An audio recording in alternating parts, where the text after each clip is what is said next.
In this video, we're going to review blade change for the Slice Manual Mini Scraper 10594.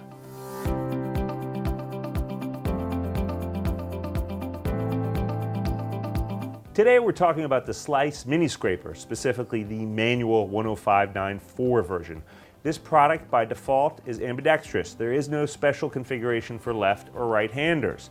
Both versions ship with our standard 10524 rounded tip utility blade.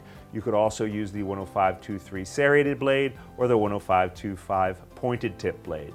Blade change is very simple. Simply make sure the blade is retracted into the housing before you initiate blade change. On the back side of the product, you'll see two icons, locked and unlocked. Slide the slider button to the unlocked position and separate the bottom half from the top half to reveal the blade inside. Pull the slider out, remove your old blade, and insert your new blade, making sure the hole in the blade matches the hole in the blade carrier. Then slide the product back into the housing, take the top part of the cover and replace it onto the carrier. Wiggle it right in there, turn the other side and move the slider button from the unlock to the lock position, securing the two halves together. Then you're back in business, good to go.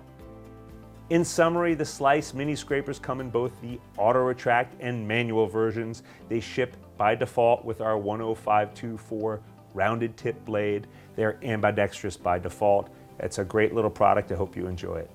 Thanks for watching this video. Please feel free to subscribe to our channel, leave your comments below. We'd love to hear from you, and click on the bell icon so you'll be notified of our latest videos.